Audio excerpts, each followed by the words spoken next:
सीधी बात, नो बकवास, one line view on last 1 week top news.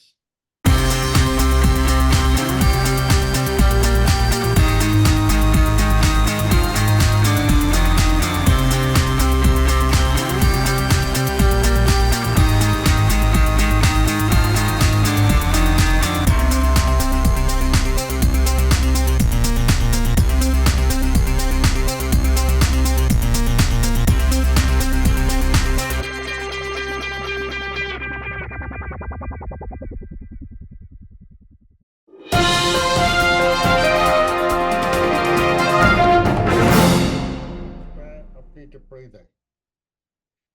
पहला बिंदु जो ज्वलंत है वो केरला के संबंध में है, जहां की आरएसएस अपनी मंथन कर रहा है। सोच ये है कि सब लोग भाजपा को तो सुना देते हैं, आरएसएस की जिम्मेदारी नहीं समझते। ये जो आरएसएस फ्यूल कर रहा है डिफेंसेस को, ये बिहाइंड द कर्टेन होने चाहिए। और ये तो मैं मान सकता हूं कि राजनीति में जो लोग हैं वो सत्ता चाहते होंगे, उनको करेक्ट करने के लिए तो आरएसएस है। तो आरएसएस अपना रोल ईमानदारी से कर पा रही है या नहीं कर पा रही है, इस बारे में पहले डॉक्टर कनवाल साहब अपने विचार प्रस्तुत करें। इसमें टाइम तो लगेगा ही, तो इसमें तो कोई शक नहीं है। ये 2-4 दिन में तो नहीं होगा, 2-4 महीने में नहीं होगा, पर कई साल तो लग ही जाएंगे लोगों के जो थिंकिंग प्रोसेस को चेंज करने के।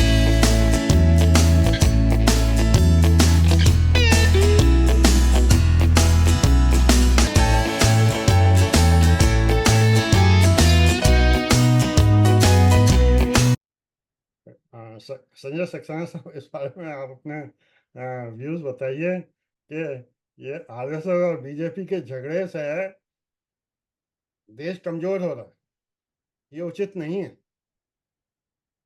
बिल्कुल सही कह रहे हैं सर आप। देखिए, सत्ता का जो घमंड होता है वो बीजेपी में आ गया है, इसको हमको मानना पड़ेगा। और आरएसएस जो है वो देश निर्माण में लगा हुआ है। जब आप, जिस संस्था ने आपको इस स्थिति में पहुंचाया है, आप उस संस्था में ही कमियां निकाल रहे हैं और आप अपना जो मूल उद्देश्य है उसको भूलकर सबको खुश करने में लगे हैं, तो उससे इस प्रकार की बाधाएं आती हैं। जब तक आपका लाइन ऑफ एक्शन, हमारी विचारधारा क्या है, वो बहुत स्पष्ट होना चाहिए। जो लोग आपकी विचारधारा से सहमत हैं उनको आप जोड़ लीजिए, लेकिन आप हर एक को कहिए कि हमको अपनी हमारे साथ जुड़ जाइए, तो उससे कठिनाइयां उत्पन्न होंगी। दूसरा एक चीज और है कि जब आप में घृणा के बीज डाल दिए गए हैं, जब आपको बचपन से घुट्टी पिलाई गई है जिसमें यह कहा गया है आपके प्रति घृणा की भावना भरी हुई है, तो उस घृणा को जो निकालने में मुझे नहीं लगता कि कोई शॉर्ट प्रोसेस है। और चूंकि इस देश में आरएसएस या बीजेपी को मानने वाले बहुत लोग हैं, तो पहले आप उनके हित की सोचिए, ताकि आपका जो हार्ड कोर वोटर है, जो आपको दिल से आपको चाहता है, वो आपसे छिटक ना जाए। डॉक्टर इंजीनियर सक्सेना साहब, हाँ, मेरा निवेदन ये है कि आपने भी पिछली बार ये कहा था कि हम लोग जोर शोर से कहेंगे कि ई सेंसस सबसे सस्ता अच्छा विकल्प है, आधार कार्ड से लिंक करते हुए ओटीपी के माध्यम से। और इस तरह से अगर पॉकेट में नायडू जी स्किल बेस्ड का सर्वे करते रहेंगे, कोई किसी चीज का करता रहेगा, ये कदापि उचित नहीं है।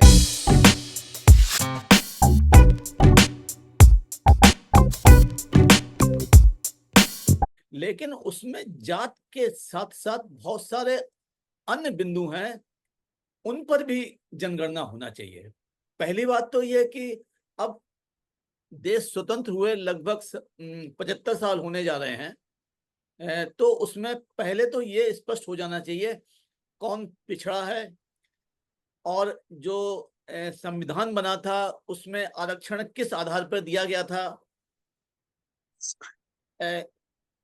जब आपने आरक्षण दिया था तो उसका लाभ किस स्तर तक पहुंचा है। अगर कोई योजना 75 साल से चल रही है और उसके बाद भी उसमें सुधार नहीं हो पा रहा है, तो उस योजना में सुधार करने की जरूरत है। दूसरा, एक जो पिछड़ा वर्ग कह के बहुत चिल्लाते हैं कि हम पिछड़े हैं, तो पिछड़े किस प्रकार से हैं? शैक्षिक रूप से पिछड़े हैं, आर्थिक रूप से पिछड़े हैं, या सामाजिक रूप से पिछड़े हैं? तो ये क्लासिफिकेशन बहुत ही स्पष्ट होना चाहिए। मुझे ये समझ में नहीं आता कि समाजवाद के पीछे जो आकर्षण है नेताओं का, वो निश्चित रूप से वोट बैंक पॉलिटिक्स है, माइनॉरिटी का वोट है। और जहां तक चिराग पासवान की बात है, वो खुद क्रीमी है, और जैसा कि मैंने फरमाया, डाटा बोलता है कि 30% आरक्षित वर्ग में क्रीमी लेयर, वो मलाई खा रहा है, और गरीबों को सही नेतृत्व नहीं मिल पा रहा है। ये जो 40%, 41% जो ओबीसी हैं और बाकी वर्ग मिला के लगभग 80% हो जाते हैं, तो ये डर किस बात का? मेरे हिसाब से तो हम तो सब पारदर्शिता के पक्षधर हैं। सब तरह के आंकड़े आने चाहिए। ये जो स्किल सेंसस की बात कर रहे हैं, तो डर क्यों रहे हैं? आने दीजिए मैदान में, हो जाए 80%, 90%, अपने आप हल निकलेगा इस बात का। तो सक्सेना साहब, इस बारे में कुछ अपनी राय दीजिए, क्योंकि ये करंट मुद्दा है देश के सामने। देखिए, हमारा ये सोचना है कि इस बार जब भी जनगणना हो, जो वो जाति की जनगणना की बात कर रहे हैं, हो जाने दीजिए, कोई दिक्कत नहीं है।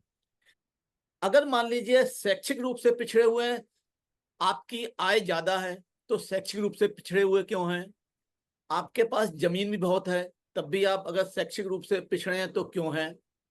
अगर आप आर्थिक रूप से पिछड़े हैं, तो आपने क्या उद्यम किया है या क्या प्रयास किए हैं?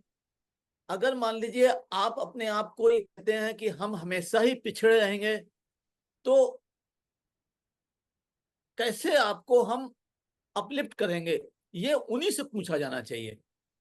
क्योंकि कुछ जातियां जो अपने आप को कहती थी हम पिछड़े नहीं हैं, जब चरण सिंह इस देश में एक जाट नेता हुआ करते थे और बहुत ही उनका प्रभाव था अपने क्षेत्र में, अब वो जाति अब कह रही है कि हमको पिछड़ा मान लीजिए। तो जो ये दुविधा है वो खत्म हो जानी चाहिए कि हर व्यक्ति को मालूम होना चाहिए कि हमारे समाज के कितने लोग हैं। जाति हमारे देश की वास्तविकता है, उससे हम लोग दूर नहीं भाग सकते। लेकिन ये भी स्पष्ट होना चाहिए उस जाति वाले लोगों का अपराध में कितना योगदान है, व्यापार में कितना योगदान है, टैक्स में कितना योगदान है, या जो अन्य सभी चीजें हैं उसमें कितना योगदान है। और जब इसकी जाति गणना हो, तो अगर हमारा मुस्लिम समाज है तो उसमें भी जातियां होती हैं, तो उनकी जाति की भी गणना होनी चाहिए। ऐसा ना हो केवल हिंदू समाज की जाति गणना हो।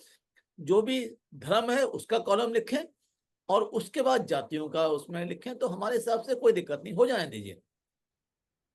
डॉक्टर इंजीनियर सक्सेना साहब,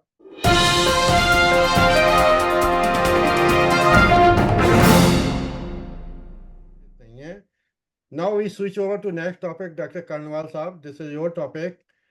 इंटरनेशनली आप देख रहे हैं कि रशिया और यूक्रेन की हालत क्या है। ये स्थिति जी दोनों के लिए आत्मघाती है। और जो डीप स्टेट हो या चाहे जो भी पावर हो, ये पुतिन की भी कमी है और जेलेंस्की की भी कमी है। इस तरह की स्थितियां बहुत विस्फोटक है। मुझे तो लगता है कभी भी न्यूक्लियर वार हो सकती है। आप इसके बारे में जनता को क्या राय देना चाहते हैं, हमारे व्यूअर्स को क्या बताना चाहते हैं, क्योंकि आप खुद फौजी हैं और डॉक्टर भी। जी सर, ओवर टू यू। जी, ऐसा है कि पहली बात तो जो रशिया का अगर हम कहें तो स्टैंड बहुत ही क्लियर था। उसने बार बार इसको जेलेंस्की को बोला था कि भाई तुम नाटो मत ज्वाइन करो, नाटो का मेंबर मत बनो, क्योंकि हम नहीं चाहते कि नाटो हमारे नेबरहुड में आ जाए, हमें घेर लेगा। पर ये नहीं माना। सन 14 से ये चल रहा है। तो उसके बाद में मजबूरी में रशिया को इन्होंने वो किया है। तो ये सब, और इसको जेलेंस्की को डीप स्टेट यानी कि अमेरिका, यूएसए के तीन ही हैं, CBI, sorry, CIA, state department और एफबीआई, और कुछ थोड़े से और भी मिलके होते हैं, ये इनको मिला के डीप स्टेट कहा जाता है। तो ये जो चाहते हैं, ये जो है सिर्फ किसके लिए काम कर रहे हैं? एमआईसी के लिए, मिलिट्री इंडस्ट्रियल कॉम्प्लेक्स के लिए। एमआईसी का एम क्या है? सिर्फ एक एम है, लाखों मारे करोड़ों मारे, हमें कोई मतलब नहीं। हमें तो सिर्फ पैसे से मतलब है, हमारे वेपन्स बिकने चाहिए जिससे कि हमारी कमाई हो सके। तो इन्होंने जेलेंस्की को मोहरा बना के लड़ा रखा है। अब जब तक, अब जो है ये तो चल ही रहा है, और जो भी स्थिति है इस समय वो ऐसी है कि किसी भी समय थर्ड वर्ल्ड वॉर शुरू हो सकता है। तो बेसिकली अगर हम ये कहें कि this is a war between Russia and NATO, that is against 33 countries, it will not be an exaggeration. अब क्या हो सकता है? ये लोग भी, जो नाटो हैं, ये भी कदम फूंक फूंक के रख रहे हैं कि बस इतना ही उनको परेशान करो रशिया को, कि जिससे कि ये ऐसी नौबत ना आए कि वो थर्ड वर्ल्ड वॉर हो जाए या न्यूक्लियर वेपन्स की इस्तेमाल हो जाए। रशिया क्या कर रहा है अभी? रशिया का जो जो मेरा है एज अ मिलिट्री मैन, चूंकि मैंने इन्फेंट्री के साथ भी काम किया है, हमने भी ये सैंड मॉडल्स में वो काफी किया है।